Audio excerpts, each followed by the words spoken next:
has been vigilant on this since the opening days of the season's Razor's Edge. Ray Chamberlain, welcome.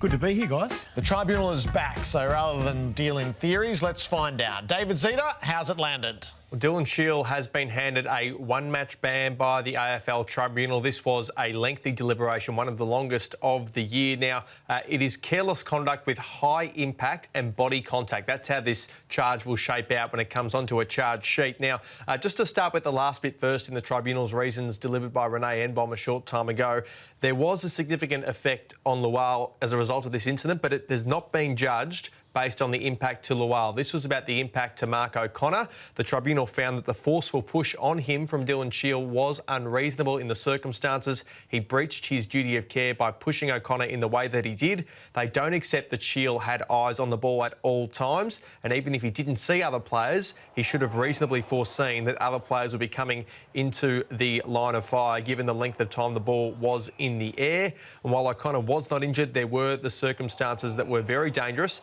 There was significant potential for injury to O'Connor. And had Lual's body position been slightly different, O'Connor's head or face could have made forceful contact with the hip or knee of Lual. The potential for a concussion or facial injury was real. So they've said ultimately careless conduct with body contact and high impact, a one-match ban for Dylan Shiel after a marathon tribunal case. All right, so they put impact through low, through medium and up to high to get to the football outcome. That's a football outcome over a legal outcome. Good. It's a good outcome. And had he been knocked out, and he would have got 3, which is in line with what we saw with Ryan Mansell.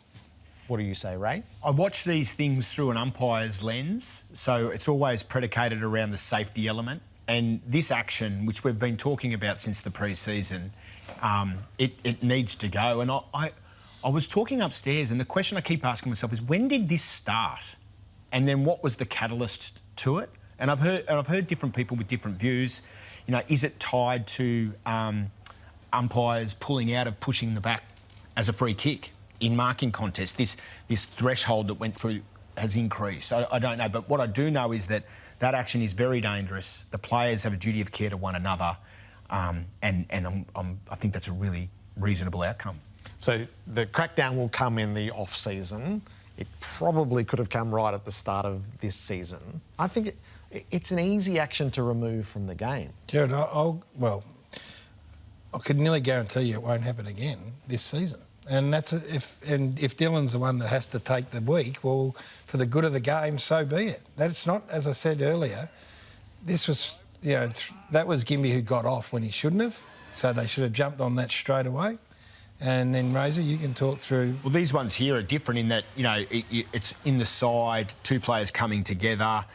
That one there's no real force. He trails him in. Whereas the other ones are clear actions where they're not in a contest. It's a clear and distinct forceful shove which causes the player to get catapulted into a contest uncontrolled in a manner that they shouldn't reasonably expect to be. And that's where the danger occurs. Because generally speaking, Garry, you've played in these marking contests, I haven't, but when the contact comes in a manner in which you're expecting, you're trained to be able to handle that. It's the other stuff that creates the catastrophe. Which is not to say there's not going to be marking contests where blokes have got eyes on the ball and you use your body, you know, shoulder to shoulder, and you might cannon into the bloke next to you. That's okay. I can live with that. This is a contact sport. That's a double-handed shove into oncoming traffic where the player who gets shoved, in that instance, is not in control of himself. And then we can't have it. Yep, so that was the 3 weeks for Mansell, and then we had the fine for Myercheck was the other one that went through prior to tonight. Yeah, and I can only assume, and Gerard, you're more au fait with the metrics and the matrix and the way it impacts, but I assume that's only because of what the outcome was in relation to the action.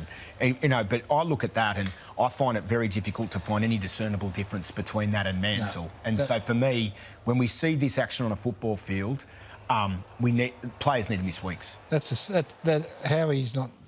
That is exactly the same. Yeah, so that was left as low, and as of tonight, that's been bumped up to high. So that gives you the comparison pieces to how we've moved from a fine to... Well, if you're a team that's contending and there's 9 in a final series and you're a player, then you're not doing that for the rest of the year if you want to play in big finals. All right, we're staying with key forwards. There are a set of incidents across the weekend that we were so curious about.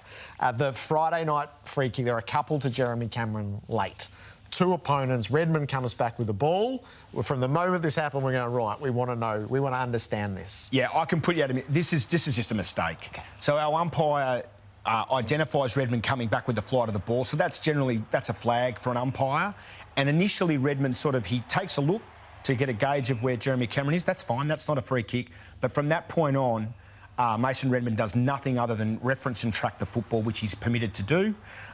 Great spoil from Blackstone, and Jeremy Cameron's allowed to contest that football in that way. And is he allowed to contest that and use his knee and not get a touch on the ball? As in Jeremy Cameron, yeah. Are you referencing? If it had the spoil not occurred, that ball would have been in his hand. So it's a genuine attempt to contest the football. Right. His sole objective is to contest the football. So yes, he can. And the umpire, looking back at that, would have just conceded it's a free kick. Then Laverde, does that meet the threshold? So in my opinion, it does. Yes. Jared, absolutely it does. So he doesn't protect space. Laverde puts him through and he creates the space with the bump push in the middle of the back, which you're not permitted to do in a marking contest. I guess the challenge for us, Gerard, is that we use that round one reference with De Goey and Bukakarmas, and I feel as though they're either identical or that's less than Buka, and we were told it didn't meet the threshold. So that's the challenge for the umpiring department to articulate to the football community. Two contests between Caminiti and Lynch on Saturday afternoon. I reckon Lynch got cleverer and cleverer as this went on. Are these free kicks or not? So these are warranted free kicks. In this instance here with Caminiti, the sole objective has got to be to contest the football. And I would argue that it's a secondary reference point. He comes across, protects the Vikings' back, steps off his line and puts Lynch out. Had the Viking not been there, Garry, and those actions and behaviours took place in that manner, it would be able to justifiably be saying Caminiti's just trying to contest the football. If he marks it. Yeah, because then he would mark it, right?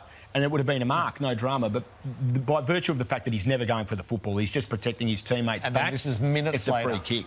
Yeah, and exactly the same here, Gerard. So this one here, again, no intention to contest the football. He's just protecting the space for his teammate. 2-on-1's a cue for our umpires, and so a warranted free kick.